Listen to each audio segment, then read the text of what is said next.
video is broadcast on LSL Podcast Channel. Thank you for listening. Please subscribe to the channel. 855-40-LAURA. How are you guys? How you doing? Donald Trump. That was an interesting ceremony, I thought.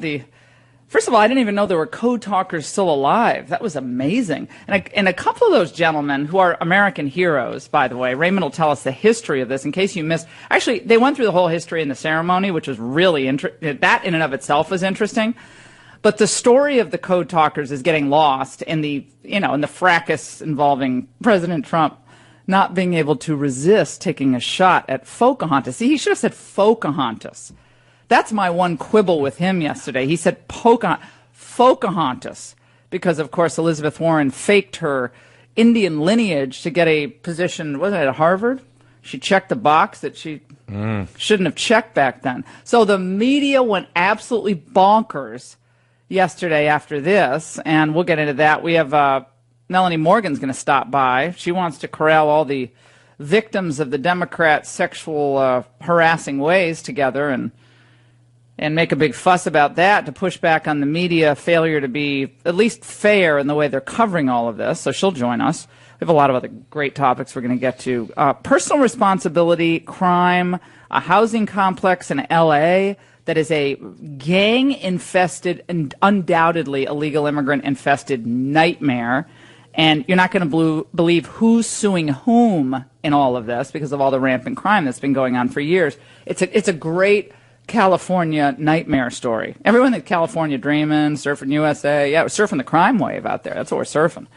So we'll talk about that and a lot more. We have the tax bill. Looks like several votes are up for grabs when it comes to supporting this tax bill. The Republicans don't get this done. They're toast. We have a great piece of news for you that you were ahead of the curve on if you were watching the Ingraham angle last night, because I was the first one to report this on national television. I will tell you about that next segment. But Sarah Huckabee Sanders walks into that briefing room yesterday, and were the questions about tax reform, North Korea, ISIS, the China issue with North Korea, the NAFTA negotiations? No, this is what they were about. Is it appropriate for the president to use a racial slur in any context? I don't believe that it is appropriate for him to make a racial slur or anybody else. This is a racial slur, so why is it appropriate for him to? Well, I think, like I said, I don't think that it is, and I don't think that was certainly not the president's intent. That's not where they stopped, though. They didn't stop there. It kept going. Does he see political value in calling people out racially? Why use that? Look, I think that Senator Warren was very offensive when she lied about something specifically to advance her career. I don't understand why no one's asking about that question and why that isn't constantly covered. Because she's a progressive liberal from Massachusetts. So she could claim to be African American and disabled and in a wheelchair, faking that, and then make an excuse for her. Because she's pro-abort, she checks all the boxes of liberal viewpoints, and they'll do anything to protect her, just like they're protecting Al Franken. Most of them are still protecting Al Franken. Let's be very clear on that. And John Conyers' big punishment is, I have to step down from the ranking position on the banking committee. Or on the judiciary, whatever the heck it is. I don't know. I'm just never get out of my PJs lately. So that's his big punishment. He leaves ranking status on a major committee. So that's why Elizabeth Warren doesn't get questioned on this stuff. That's why she was never questioned.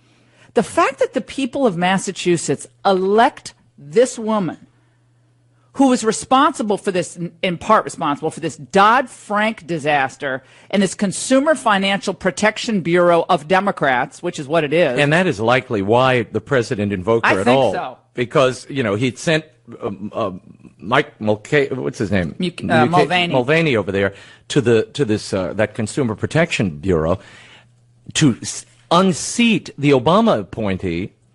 And there was a big fracas about it. Now they're suing the federal government. Well, surely Elizabeth Warren, who founded that bureau, made it unaccountable to Congress or the people. Surely that was on his mind when he went into that Navajo code-talking event, and out popped Pocahontas. No, well, they were just going crazy on this. And then to outdo the sheer, frothing frenzy in the press room yesterday, we had Mika Brzezinski step in on Morning Mika. Now we're calling it Morning Mika because she seems like she's kind of talking over Joe a lot, which he doesn't seem to appreciate. So on Morning Mika, this is how it went down. When is there going to be a moment where she actually says the president misspoke? Wasn't there a... What's wrong with her? Why does she do that job? How can she look in the mirror every day and say, I am doing the right thing for the American people? Because you are not. This is horrible. She was almost feigning tears there.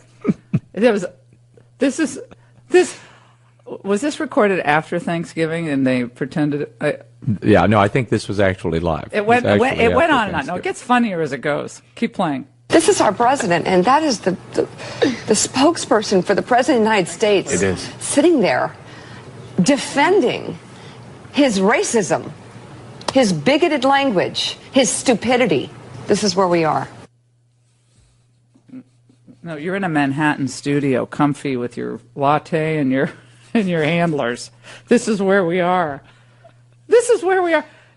These people sat by and did nothing as the Obama people were going after James Rosen. They were hacking into Cheryl Atkinson's computer, 2 journalists.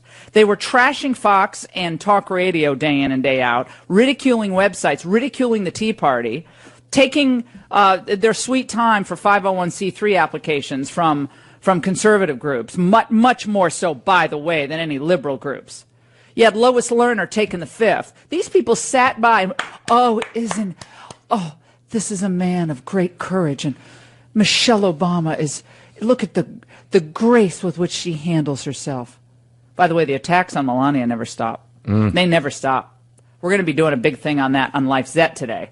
So make sure to log on to LifeZet on that and racializing the royals, which is another thing we're going to get to today.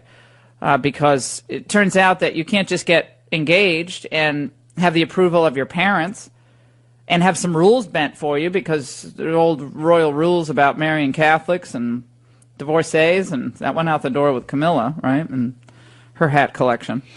And so that went out the door there. But you can't just get engaged and have a royal wedding. Now it has to be all about race. So we're going to get into that topic.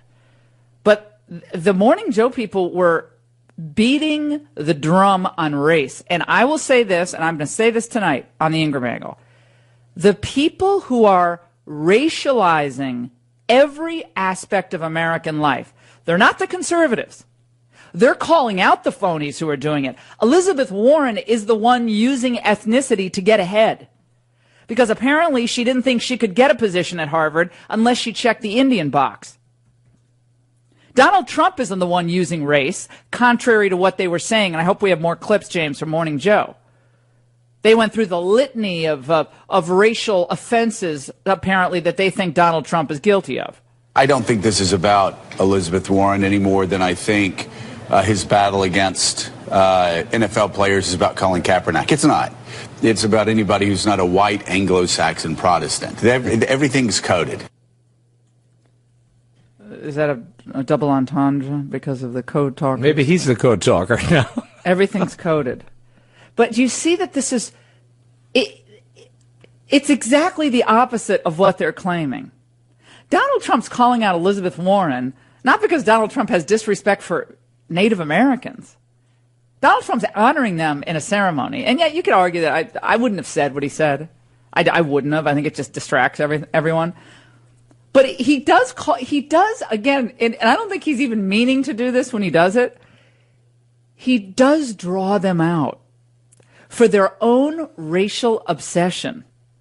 They're the ones obsessed with race. They're the ones who always drop the race card when it comes to opposing Donald Trump. Oppose his policies, oppose his tax reform, oppose his foreign policy, oppose his deregulatory efforts, oppose what he's doing on NAFTA and holding China accountable. Go ahead. That's fine. That's actually interesting. This is just revealing the lack of substance in the Democrat liberal playbook. There is nothing except war against women, war against blacks, Black Lives Matter, da-da-da-da-da. That's all they have. War against women's reproductive rights. But do you see there's no there? That's all they have. They always go back to it. It's like their security blanket. So in a way, it's their racial security blanket, their ethnic security blanket. It's all they can go to. I'm, the last to go out and throw the race card down on the table, but it is so obvious he attacks the NFL because, and we saw it also with the UCLA players. It's always sort of poking and prodding and making jokes and making attacks at the expense of people who are not white. Your reaction to this, 855-40-LAURA. Do you think Donald Trump has a racist bone in his body? Or is he calling out people who are the real race hucksters? The people who cling to affirmative action. Those who pretend there's something that they're not. And, again, Brit Hume said this last night, and he got a lot of garbage for it on Twitter. You could say it's ungracious at a ceremony for the code talkers to even mention Elizabeth Warren. It's about them. It's not about her. It's not, and I said this last night, it's not 2020. It's not it's not 2016. This is a new time. And it's almost, he kind of steps on his own message a little bit there, and I don't think it's necessary. You can go after Elizabeth Warren in a different forum. I wouldn't do it here. It'd be funny if one of the code talkers brought her up. Now, that would be funny. But I don't think it serves much of a purpose. But the reaction to him and what he said is extremely revealing. Do you think Donald Trump said what he said because, as Joe Scarborough said, anyone who is not a white Anglo-Saxon Protestant, by the way, he married a Catholic, Trump, is a problem? 855-40-LAURA. The attacks on Melania. We're going to get to that. Because, again, Michelle Obama walked on water, was the most beautiful, gracious, most lovely, most generous first lady who ever stepped onto the White House, into the White House Red Room. And meanwhile, Melania Trump can't seem to do anything right, according to the press. They are loath to give her any credit for anything she does. I thought she was an incredibly beautiful and wonderful yesterday at that White House decorating, revealing the decorations yesterday with the kids. But apparently only Michelle can do that and actually get any positive press. We played a soundbite last night on our show that I didn't see on most mainstream media outlets. 855-40-LAURA. She looked like an angel. Don't go away. Not many colleges can claim they're 100% financially independent from both federal and state governments. In fact, I can only think of one college in the entire country that refuses government funding of every kind. Not one penny. Hillsdale College. Now why? Because government money comes with strings attached, and Hillsdale refuses to have government bureaucrats dictate what and how they must teach or run their campus. Everything Hillsdale does, from their financial aid that 97% of students receive to the completely free online courses it offers you, depends on generous donors who recognize the worth of independence. Financial freedom preserves the integrity and excellence of a Hillsdale liberal arts education, attracting the nation's brightest students in scores of fields, from music to biology to business. Hillsdale College teaches their students to pursue truth and defend liberty. Learn more about how Hillsdale College helps all of us become better, independent citizens, and how you can help Hillsdale further freedom at lauraforhillsdale.com. Not one penny. Eddie Glaude. He's a very attractive spokesperson for his left-wing views on MSNBC. I mean, he's good at what he does, but he's just obsessing over now Andrew Jackson. Andrew Jackson's he was a populist president, and he's the fortress hanging in the Oval Office. So he actually, I guess, is saying that they purposely chose that positioning in the Oval Office to send more of that code talker message to the country. The founder of the Democratic Party. Right. Remember, the Democrats are the ones responsible for the racial discrimination. Let's go to the lines. 855-40-LAURA. Let's go to Denise in Indiana. Miss Denise. Good morning, Laura. Hey. First of all, thanks for all you do. I love your show. You're my favorite radio talk host. I just want to make one quick comment. There were a group of 4 of us that went to D.C. for a vacation in October, couldn't get tickets to the White House, so we thought we would do the second best thing and go to the Trump Hotel for a glass of Trump wine, which was fabulous, I might add. And I just want to make a quick comment. We looked over everyone that was employed there in the lobby, in the bar. We saw 2 Caucasians. Everyone else was of a different ethnicity, and welcome to the hospitality world in the United States of America. I mean, I know Indiana is a lot different, but in D.C., not this Trump hotel, it's every hotel. And this is something I've been speaking about for, 2 decades. These are jobs that Americans did and did well. They were entry-level jobs that help support families and get people started in the workplace. I don't know the backstory on that, but I certainly don't, I wouldn't hazard to say that Donald Trump is hiring illegal immigrants. If he did, that's really stupid. I doubt that. But there are a lot of foreigners in Washington, D.C., a lot of immigrants, and they came here legally. And they've completely changed the demographic makeup of the electorate.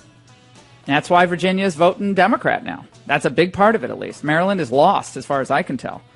855-40-LAURA. Melanie Morgan up next. At Ovation Hair, the response to Cyber Monday and the Cyber Monday sale yesterday was so overwhelming. Wow. They're extending Cyber Monday one more day, but it ends today. You still have time to get that thicker, stronger, healthier looking hair for everyone on your gift list. And later on, I'm going to be giving away gift sets of Ovation Hair, a holiday gift set, because it's awesome. And we're going to be giving that away to special callers. So stay tuned for that. 60% off nearly retail you get, and an amazing 7-piece gift set. I've been talking about this, talked about it last year, totally sold out on every hairstyle, and every hairstyle that you have, any of us have, they can accommodate you. It's amazing. You're going to love it. Plus, you get free shipping and an additional 15% off everything else in your cart. It's a great way to get some of your shopping done. Frankly, you can do all your shopping for those special people on your list. All you need to do is go to ovationhair.com, select Laura Ingraham at checkout. Again, ovationhair.com. It's guaranteed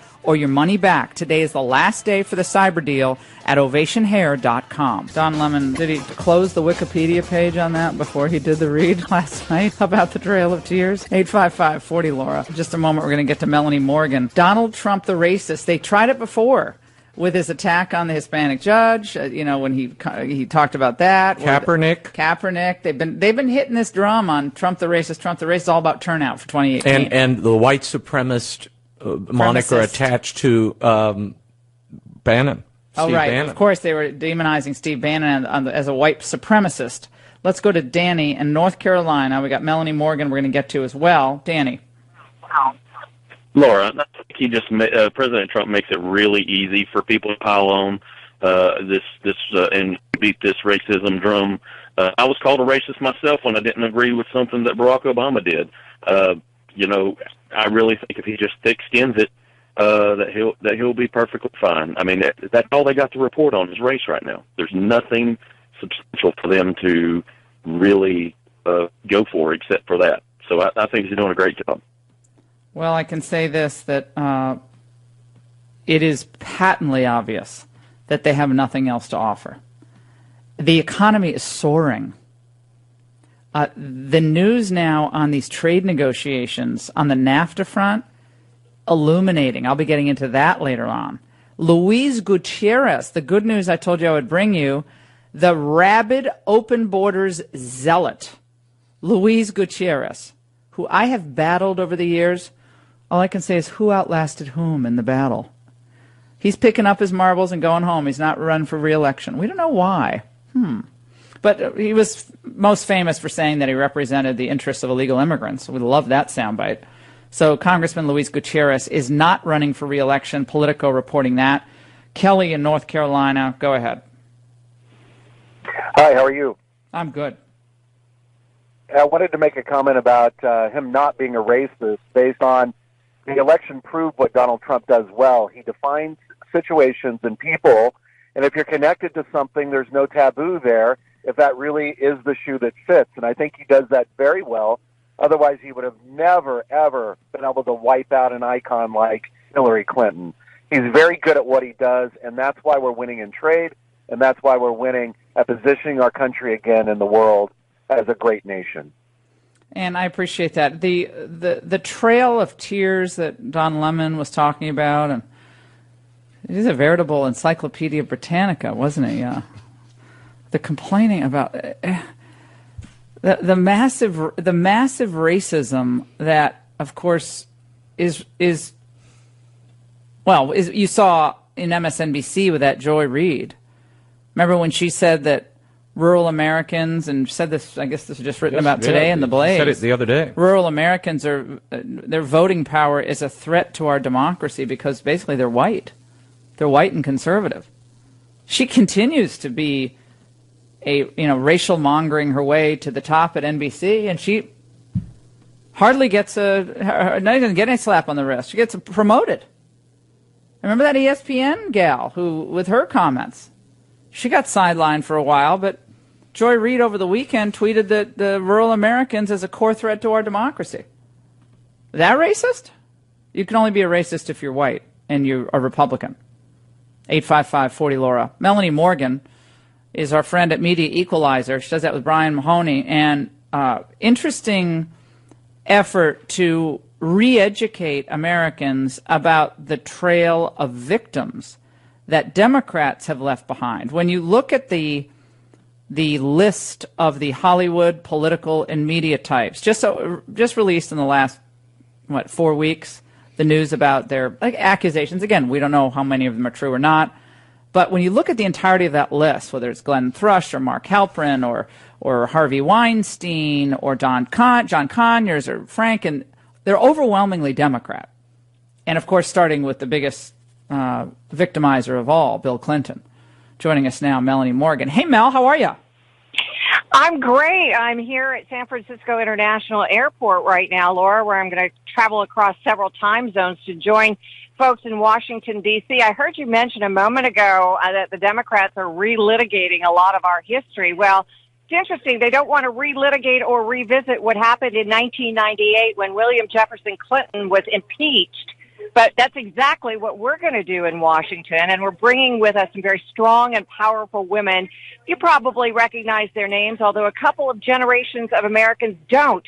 Kathleen Willey, Juanita Broderick. We're going to be having Dr. Alveda King and Paula Jones, who is successful in creating the opportunity for impeachment because of an $850,000 settlement against Bill Clinton for, guess what, the issue of sexual harassment.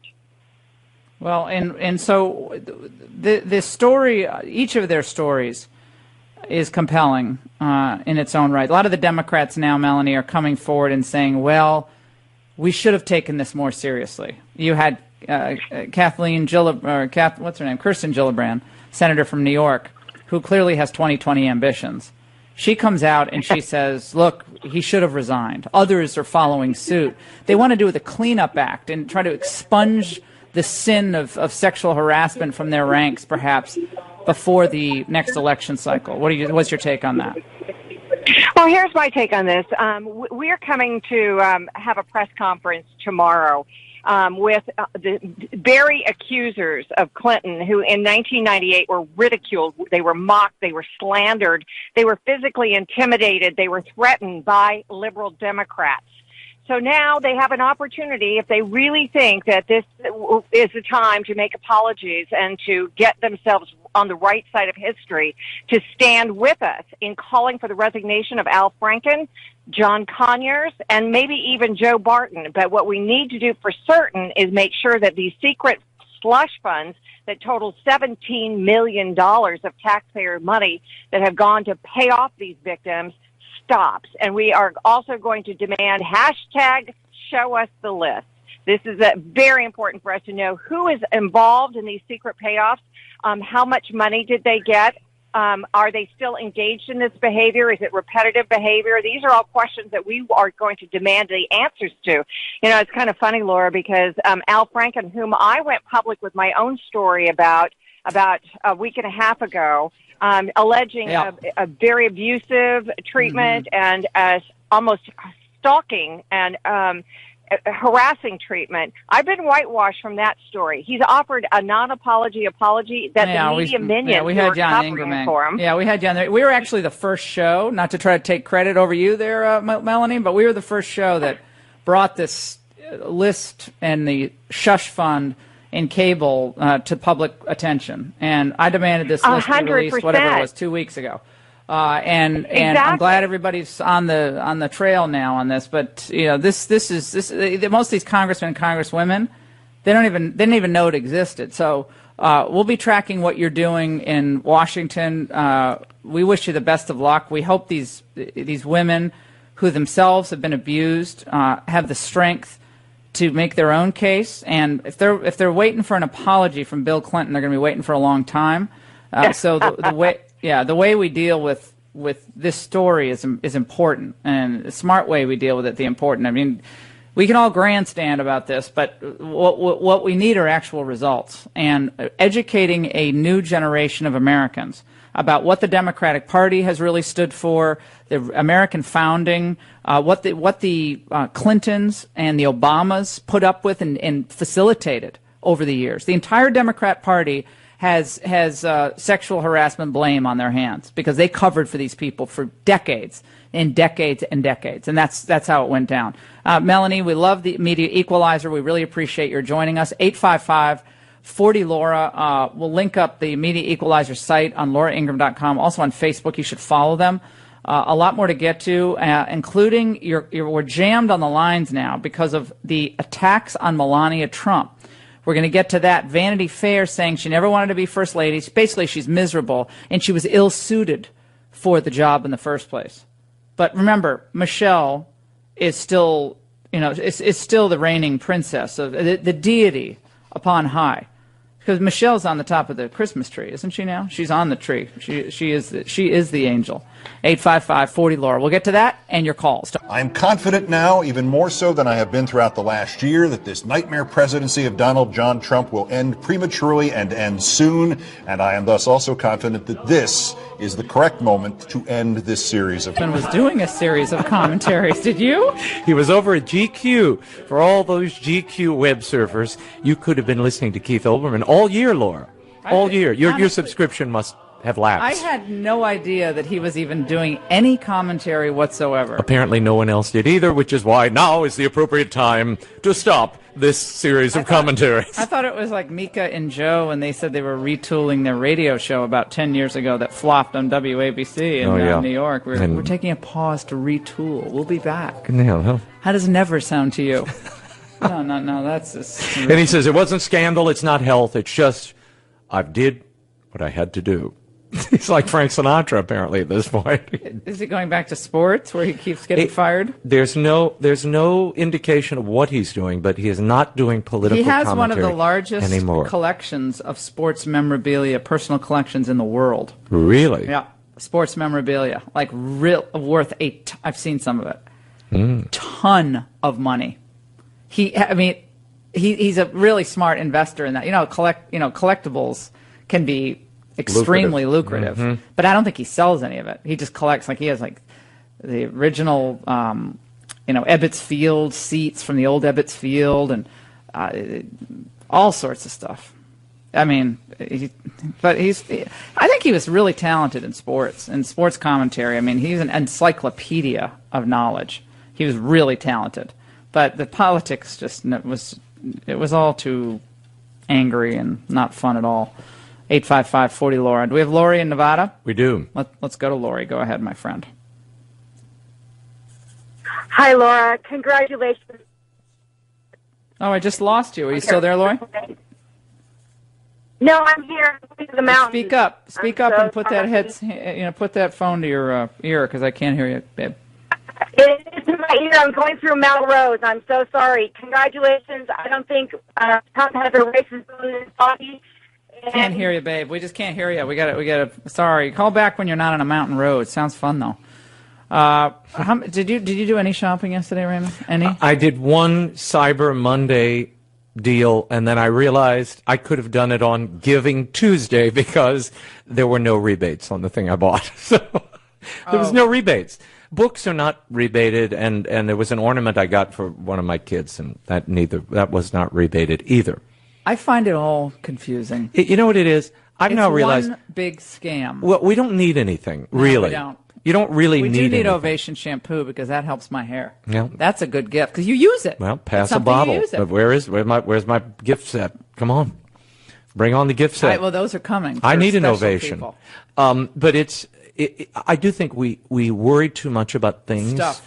And if you get something that means something to somebody else and it's quirky and fun and unique, that's what I'm looking for this year. But I'm not going to go out and just buy. I always do the frame photos for special people. That's a nice thing. Because it just takes you back in time, and it I know sometimes you have too many frames too, and that gets annoying. I'm trying to get rid of stuff still. Just declutter. If I could give anyone advice, young couples, do not collect a lot of junk. All it does is weigh you down. All it does is take up your time.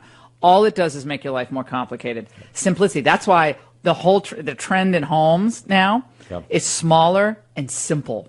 The simpler life is, the better life is. It's really true. It is true. Whether it's the TVs that I have in my house, or, by the way, speaking of, not to jump around here, guess who was downstairs in the basement with a can of Duncan Hines frosting and a spoon? And it wasn't not your dog. It wasn't Junkyard. Oh, pity! I would have filmed it and put it on your website. Nico was downstairs. We found a can of frosting. He was just eating out the whole can of frosting. Oh, he's just making himself right at home in that frosting. Yeah, just a spoon and. Like Ben and Jerry's. Yeah, I just treated it. First of all, I can't even believe I have that chemical-filled stuff in my house. I don't know how it's like lard and sugar. Awful. That's all it is. Awful. But you can hide stuff. You could put it up on the top shelf and put some camouflage in front of it. He has a sugar detector.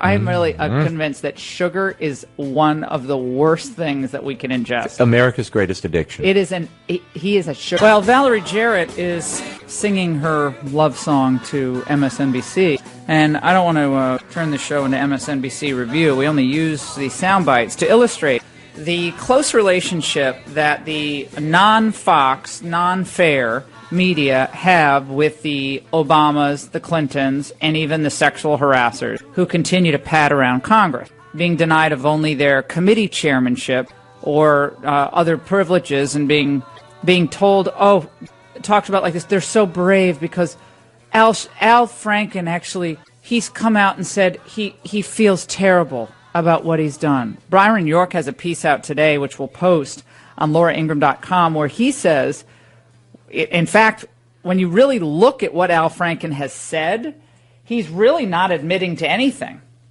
He's really very little, and he's not really coming to terms with the accusations against him. So you can say what you want about Roy Moore and what happened 39 years ago, but Al Franken's just giving these kind of amorphous comments, and he actually had a press conference on, was it Wednesday of last week? Yeah. Where he came out, and I don't know if we have any of that sound, but he came out and it was kind of. He apologized for offending people, basically, but then doesn't agree to anything. He doesn't admit to any of his wrongdoing, and so if you can't admit to wrongdoing, you really can't apologize, and that's where it ends up. And people are like, "Well, wait a minute.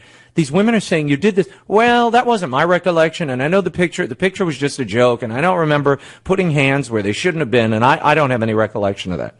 So he's basically stonewalling. Well, and he's allowed to stonewall. He's allowed to do this because of who he is. Bill Clinton was allowed to do what he did year after year, and yes, he was impeached, and yes, he lost his bar license to practice law because he lied under oath. However, he continued to appear at every major fundraiser, every Democrat convention, started a global foundation, jets around the world to this day on private planes paid for by the glitterati and the elites in business and the entertainment industry and sports. And Juanita Broderick credibly alleges that he raped her. Kathleen Willey, Paula Jones, all these women do count. They did count back then, and they do count today. But I'm just not going to sit here and say, "Oh, isn't it? Oh, the Democrats are really coming to grips now, all these years later they're coming to grips with this." And Nancy Pelosi yesterday said you have to look at the full context of someone's contributions. The full context. We have that soundbite. I'd like to play that again, James. They never talked about the full context of Clarence Thomas. second African American to ever be put on the Supreme Court, came from abject poverty to rise through the academic world to working at Monsanto, to working at the education department, to working at the EEOC, and then going on to the D.C. Circuit Court of Appeals, went to Yale Law School, worked his way up from nothing. And they never gave him credit for anything because of one woman's leaked FBI interview report that was done to stop a conservative black man from getting on the Supreme Court. They never gave him any context. And she's still running. Anita Hill was just this past weekend. Anita Hill has done nothing except live off of her accusations against a man who she repeatedly invited to speak at her own university. Let me say, if someone did that to me, and her accusations are kind of stupid. Yeah, I mean, there was nothing. Like dumb. It wasn't like he pinned her down. They were both single. Horrible. They were both single, and it was compared to what they're talking about today, it's like nothing. But can you imagine inviting someone to speak at your university where you're teaching, if you actually think you were under some pressure to go out with somebody in the work? Why would you invite him to speak? Why would you keep following up and writing letters? Why wouldn't there be a trail of women who make similar accusations? And by the way, there were not. So there was no context and no look at the full scope of someone's life kind of stuff back then. The left is still slaying or trying to slay Justice Thomas, and he outlasted all of them. And he has been a phenomenal Supreme Court justice in spite of their calumny and their unfair late hit accusation with no corroboration and no trail of other victims. There were 125 women who came forward and said, we support this man, we worked with him, we've known him for 25 years. We never saw anything like this. Anita Hill never told us anything like this. In fact, she was desperate to get advanced in her career. And when she didn't, she got angry. Believe me, I'm following this very closely because I was supposed to clerk for Justice Thomas back then. He's going to clerk on the Court of Appeals. Then he gets confirmed and he goes to the Supreme Court. But I don't think I missed 1 minute of that hearing. So I hear about this and I think, you got to be kidding me. Well, that is the other shoe that's still to drop, the backlash against these kind of, the unsubstantiated accusations, which do drive men, in most cases, from their positions and out of the marketplace. They can't work again. Now, some of these guys, look, they're guilty. They did this stuff. But I can't imagine all of these have veracity, all of these accusations. By the way, Donald Trump has tweeted out support for his wife in the face of a Vanity Fair hit job that said that she told him that she did not want to become the nation's first lady come hell or high water. Melania, our great and very hardworking First Lady, Donald Trump says, who truly loves what she is doing, always thought that if you run, you will win, Trump wrote on Twitter. She would tell everyone that. No doubt he will win. I also felt I would win or I wouldn't have run, and the country's doing great. So that's what he responds. Well, and the First Lady's office last night said that these were vicious smears, this is nonsense, and they're unsubstantiated falsehoods. Well, she feels privileged to be the First Lady of the United States. And again, Michelle Obama could do no wrong. A turnip pops up out of the ground behind the White House at the White House garden. A 1 carrot is harvested, and they treat it like it's the Garden of Eden. When Michelle Obama had those poor Park Service employees. That's right. When you say a turnip sprouted out of the ground, it was planted during the hours of 1 to 4 a.m. That was revealed in the Obama diaries. But that's all true. They were planted by the National Park Service to give the veneer of, oh, the First Lady's working in the garden, and she'd slap on those gardening togs just for the photos and to bring the poor kids out. The kids would come out and spread seeds, and they would be covered up, and then magically, within like a week, suddenly you had a bumper crop, fully grown pumpkins, and I mean, it was like Dole Farms over there. Can you imagine how thriving that garden is? Just how much food grew from a few little seeds and some plantings? And millions of dollars in heavy equipment and a backhoe and about 50 I would have Park Service. I'd plowed over that garden. I wish Melania would plowed that thing over, and I'd put it back the tennis court or whatever they used to have there. Bocce ball court. Bocce. I love bocce ball. Jarts. Remember jarts? Lawn jarts. You could do. There are all sorts of games and just fun you could have on the White House lawn. And you could have some pots with tomatoes in it. Those little tomato pots. Those would be fine. But the idea that we are running a country. This is not a plantation. Okay? Where we're now redoing history, and we got off the plantation. We don't need to go back to the plantation. We're not farmers. This is not a farming community in D.C. This is a government, okay?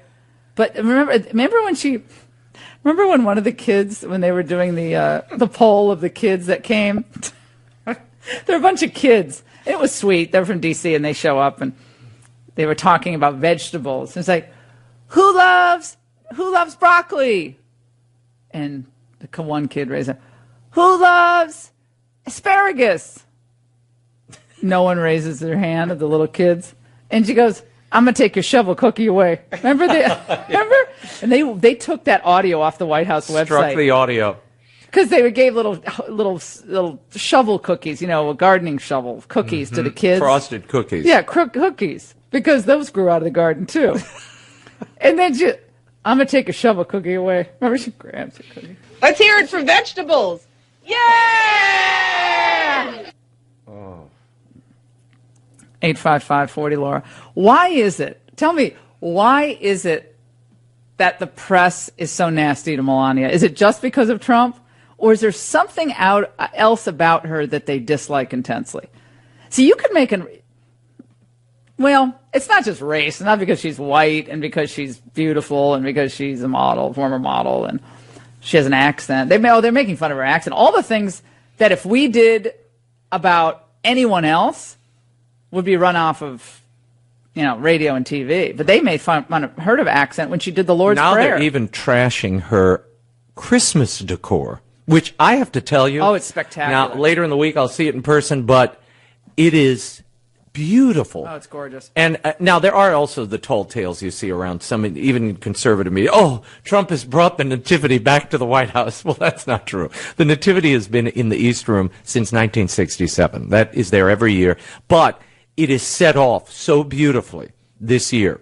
I mean, you can tell she really put time into choosing different decor for every room. They didn't just slap up trees and put, like back in the Clinton days, the condoms and whatever else they were hanging on those trees that I can't mention on a family show, but other unmentionables. But there is a sense of tradition. In fact, the theme is traditions over the last 200 years in the White House. Heaven forbid we have any left. And the place really is spectacular. But they're trashy. It's gauche. It looks like, a Trump hotel. I mean, Vanity Fair is at it again. They can't. They can't stand it. What they can't stand is that she's gracious.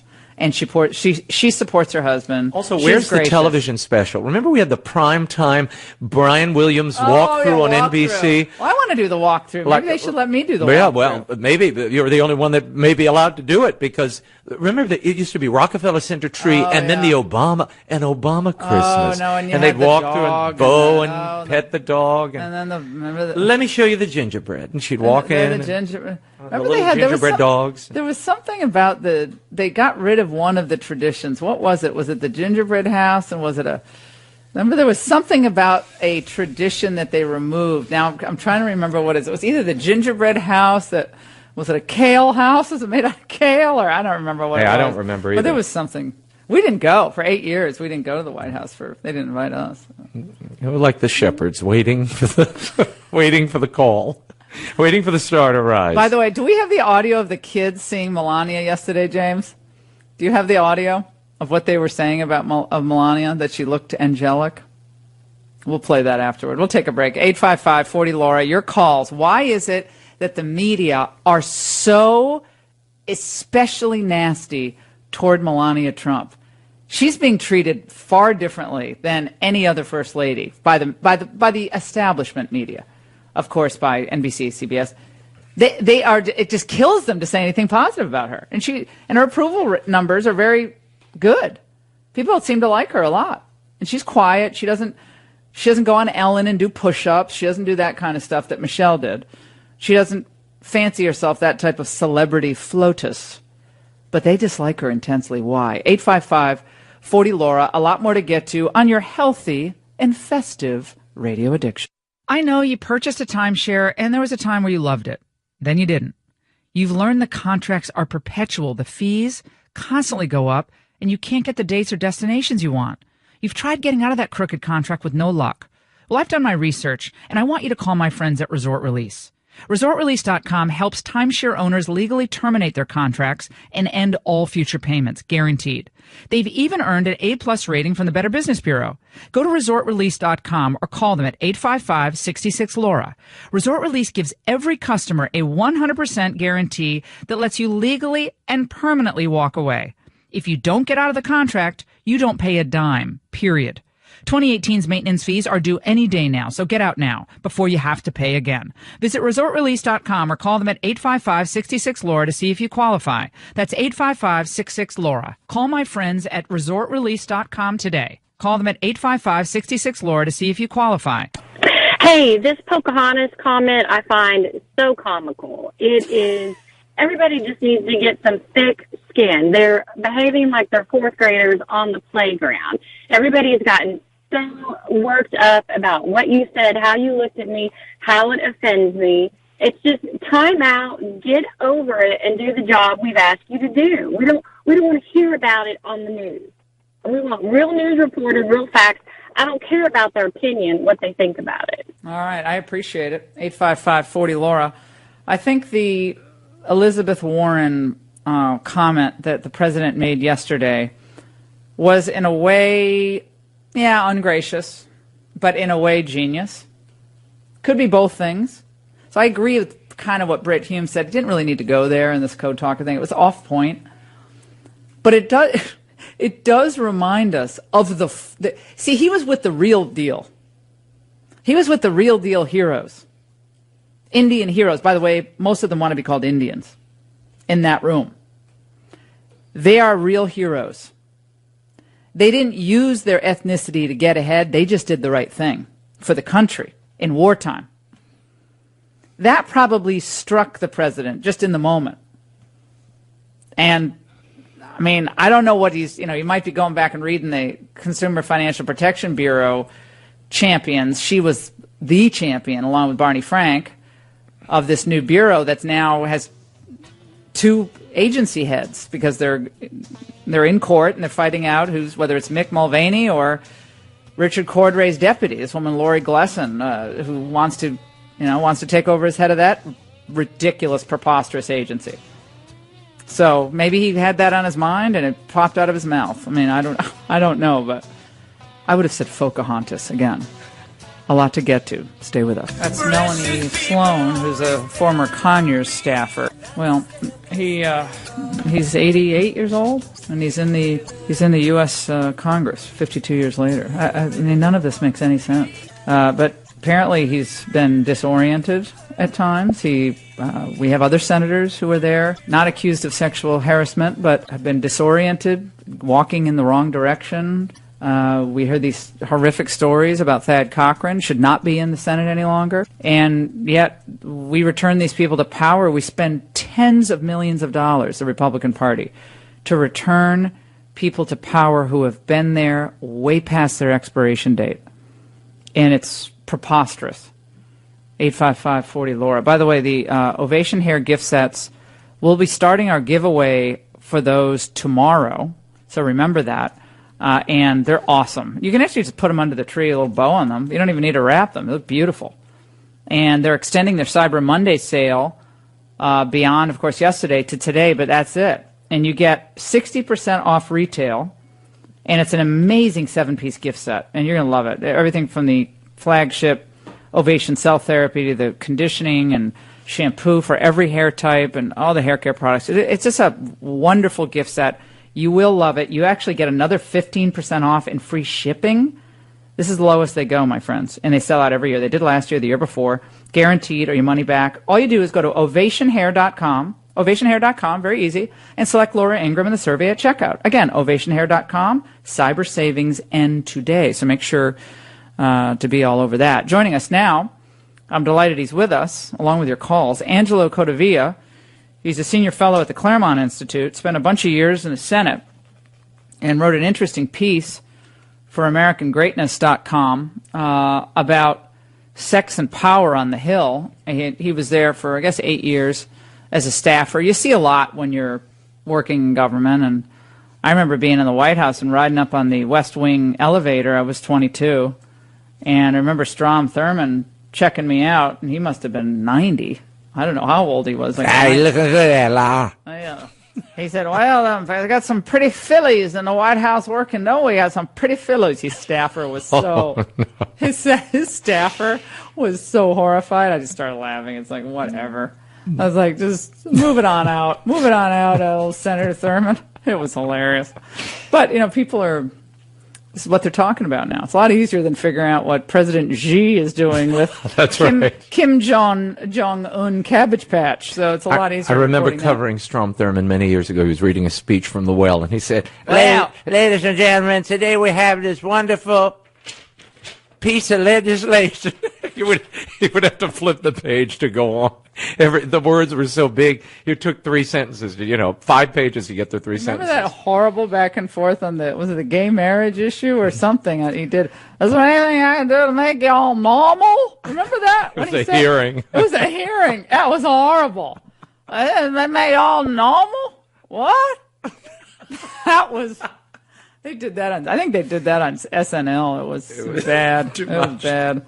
Joining us now, Angelo Codavia. Angelo, how you doing? Good to talk to you, my friend. Good to be with you. I got to speak up. You sound like you're under a blanket or something, so speak up. No, I'm not under a blanket. Well, you can't hear you, so I don't know what you're doing or what kind of phone you have, but sell it on eBay today. I can't hear people. And I don't need an ear trumpet. I just can't hear it. Raymond said for me to turn up my volume, but everything else sounds fine. So, all right, You're Angelo, fine. Give us a sense. From your experience on Capitol Hill, you wrote about this in your piece that we posted on our website, lauraingraham.com. Is any of this surprising to you? And do you believe that there is any way in some of these allegations that we're hearing to confirm, deny them, prove, disprove, unless the individual accused just fesses up? Look, I am surprised only at the grossness of these things because my experience was that this was entirely unnecessary, that people in power, and not simply senators, but higher-ranking staffers, had all of the sex that they wanted. It was simply thrown at them. It was the women who were out there hunting, and the folks in power were the hunted. So explain how that looked. The way you claim that women were dressing, acting.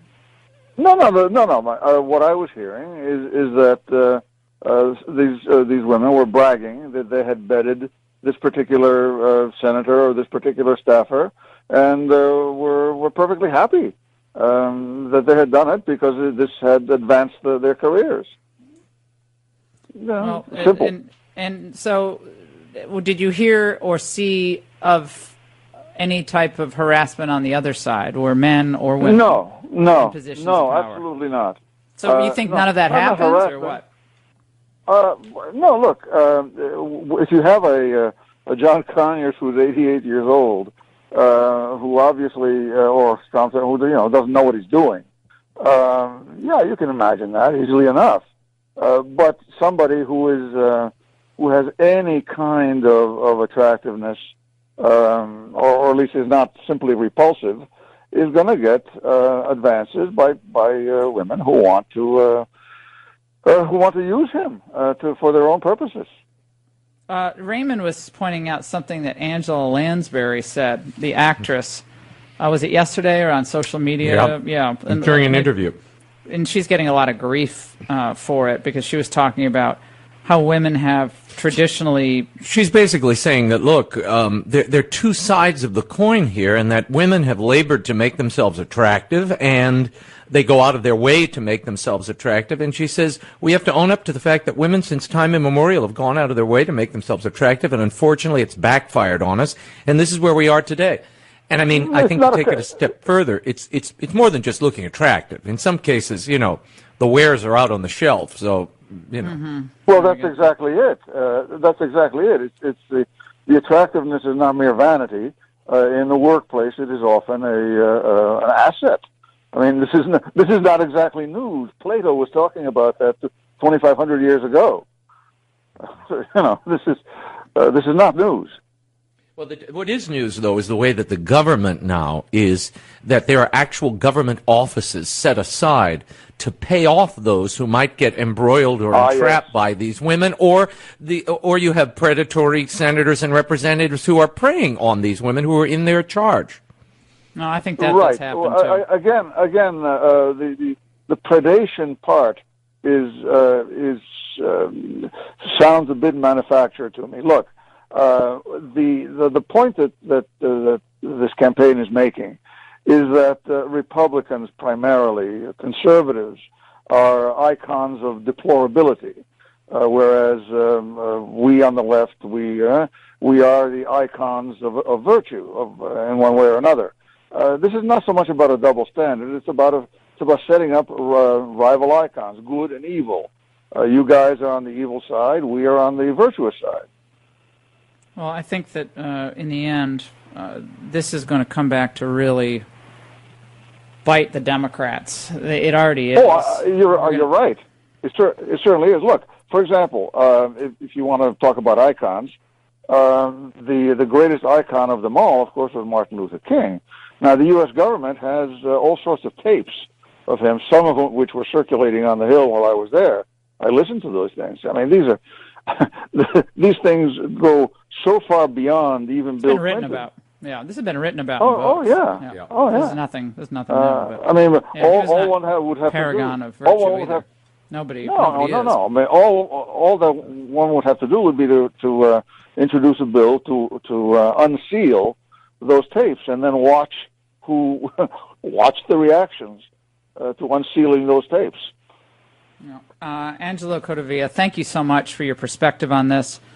And I think it is important, and Angela Lansbury's point here is, you know, it's not unlike what other actresses have pointed out, older actresses. There's someone else in Britain who made this point and was piled on for saying it. I think it was someone in Britain. I'll rack my brain. It was saying, look, women use sex to get ahead, and men use sex as a weapon. Right. So both can be true, but you know, and both are wrong, and both are wrong, and that's the problem. You don't only have one wrong party in some of these cases. I mean, I know of a guy personally who he was having a long-term affair with a woman, but it was consensual, and then when she stopped getting what it was she wanted, then he became a problem. Then it became a power relationship, and he was misusing his power. Well, maybe there's an element of truth to that, but you know what? My great-grandmother used to always have that great line, it's a man's place to ask, it's a woman's place to say no. And there's a part of me that thinks that old wisdom holds true in many, many cases. All right, we'll take a break. 855-40-LAURA. A lot more to get to on your healthy radio addiction. Don't go away. You are listening to The Laura Ingraham Show, 855-40-LAURA. That's the ever-lovely Lena Dunham, who brought anal sex to American televisions everywhere. That was her claim to fame. Beware all ye who enter here. She did say, I think I might be the voice of a generation. She says on the first episode of her girls show.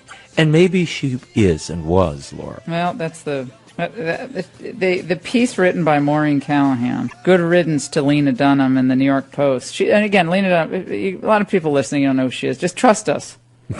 Trust us, okay? Lucky you. It's gross. They're gross television, gross depictions, nothing sensual, attractive. It doesn't matter how you look, it matters how you conduct yourself. And of course, she's a big slobbering liberal, okay?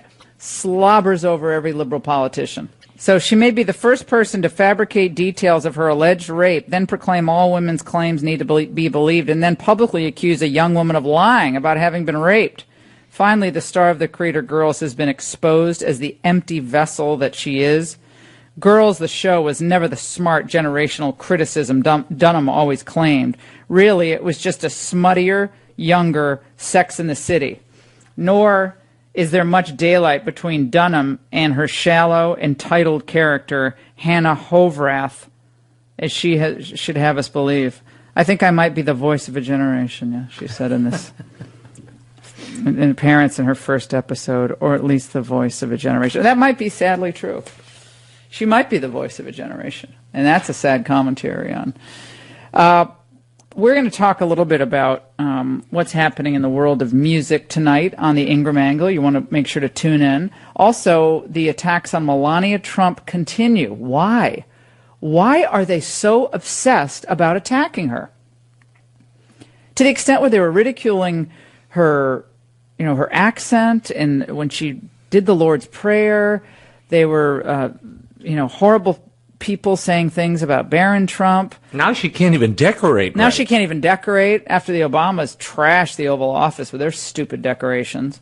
That was a horror show. Remember they had that taupe. that rust-colored drape behind the Trump desk. put it all back to Reagan. Trump made it back to look just like Reagan. Back. Yeah, Trump's like back to Reagan. We got the Reagan look back in the Trump Oval, as far as I could tell. How do you criticize the decoration? Who's criticizing the White House looks like freshly fallen snow on the trees. Everything's glistening and sparkling. Melania's dress is kind of a shepherd theme, too. It is. Isn't it? No, she looks like she stepped out of a Vogue magazine shoot. I mean, and the whole thing looks color coordinated. Or an angel. Yeah. Or an angel, like on the top of a tree. That's why all the kids were like, "You look like an angel." I'm waiting for Roma Downey and Della Reese to step out from behind one of those trees. Do you think I could get the people who put those lights to come and string my darn lights? People didn't even realize stringing lights. She came down the Truman Staircase, and there were members of the Washington Ballet Company dancing the Nutcracker in the foyer. Look, you can see them. They're here. Oh. They're literally dancing. They're doing pas de deux. My friend's daughter is in the Nutcracker. I wonder if she was in that. But this was a spectacular entrance. This was not like PBS filming it. I don't know. Is this a special because they would do it if it were Michelle, because of course it would have been wall to wall with Brian Williams going. Let's talk about gingerbread. What did Paula Zahn say about Michelle Obama? Remember that, James? You have that little clip, that oldie but goodie. Remember that? This was at the very beginning of the administration when they were literally covering Barack Obama going on a burger run. Remember Brian Williams sitting in the back seat? Hey, you want French fries? All right. What do you want? All right, Jay Carney. What's your order? Like the president runs out to get burgers for the everybody. staff. All right, you want fries with that? All right, I'll take care. All right, I'll take care of it. Remember they made a big deal, and then in the middle of the room, a bowl of apples. Do you eat these, sir? Well, yeah, I grab them, on the way in and out, every now in between and then, meetings. With that Hawaiian accent of his. No, Brian Williams was. He was so. He was sycophantic. Sycophantic. Why don't they go and accompany Trump to the golf course and do the same thing in the back of the? Maybe I can do that. I want to go back in the back of. Trump's getting ready to golf. He could go back and cover that with the breathless anticipation that they covered. Raymond's showing me something else. Oh my goodness, the Nutcracker is. I'm telling you, they were dancing the Nutcracker. We're going to post this. They were dancing the Nutcracker. The only thing better would be Melania dancing with them. I thought she was about to. Oh my goodness, that's beautiful. Is that unbelievable? This is in the grand foyer of the White House. I can't wait to see these decorations. All right, 855-40-LAURA. We'll take a break. The attacks on Melania, we're going to hit it tonight. We have a great show. Do not miss it, 10 p.m. Eastern, Fox News.